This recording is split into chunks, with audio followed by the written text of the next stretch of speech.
వేసవి కాలంలో పగటిపూట ఉష్ణోగ్రత 40 డిగ్రీలకు చేరుకుంటుంది. అటువంటి పరిస్థితిలో ఏసీలు నిరంతరం పగలు రాత్రి వినియోగిస్తుంటారు. కొందరైతే ఏ కాలంలోనైనా ఏసీ లేనిదే నిద్రించరు. వారికి తప్పనిసరిగా ఏసీ కావాల్సిందే. దీని కారణంగా ప్రతి ఇంటి విద్యుత్ బిల్లు అనేక రెట్లు పెరుగుతుంది. దీనిని దృష్టిలో ఉంచుకొని భారత ప్రభుత్వం సామాన్య ప్రజలకు ఒక చిన్న మార్పు చేయాలని విజ్ఞప్తి చేసింది. ఇది విద్యుత్ వినియోగాన్ని తగ్గించడమే కాకుండా జేబుపై విద్యుత్ బిల్లు ప్రభావాన్ని కూడా తగ్గిస్తుంది. బ్యూరో ఆఫ్ ఎనర్జీ ఎఫిషియన్సీ ప్రకారం మీరు మీ ఏసీ ఉష్ణోగ్రతను కేవలం 1 డిగ్రీ పెంచితే మీరు దాదాపు 6% విద్యుత్తును ఆదా చేయవచ్చు. ప్రభుత్వం ఈ చర్యను ఖర్చుతో కూడుకున్నది, అలాగే పర్యావరణ అనుకూల పరిష్కారంగా భావిస్తుంది. ఏసీ ఉష్ణోగ్రత పెంచడం వల్ల ఎలా ప్రయోజనం ఉంటుంది అనుకుంటున్నారా?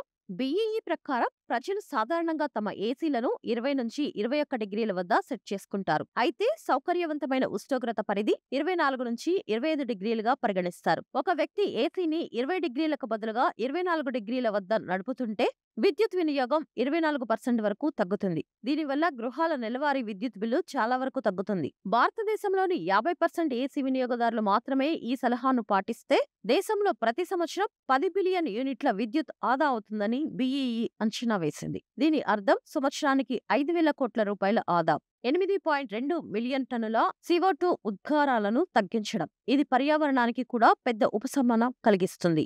ఇలా ఎందుకు జరుగుతుంది అనుకుంటున్నారు? సాంకేతికంగా మీరు ఏసీని కొంచెం ఎక్కువ ఉష్ణోగ్రత, అంటే ఉదాహరణకు 26 డిగ్రీల సెంటీగ్రేడ్ దగ్గర సెట్ చేసి ఉంచినప్పుడు ఆ ఉష్ణోగ్రత త్వరగా ఏర్పడుతుంది. అయితే ఏసీ కంప్రెసర్ ఆగిపోతుంది. ఇది విద్యుత్ వినియోగాన్ని తగ్గిస్తుంది. ఉదాహరణకు గది తలుపులు, కిటికీలు మూసివేయబడి ఉంటే మీరు ఏసీని 8 గంటలు నడిపి 26 డిగ్రీలకి సెట్ చేస్తే అది కంప్రెసర్ 5 గంటలు లేదా అంతకంటే తక్కువసేపు మాత్రమే నడుస్తుంది. మీరు ఫ్యాక్టరీ సెట్టింగ్లను కూడా మార్చవచ్చు.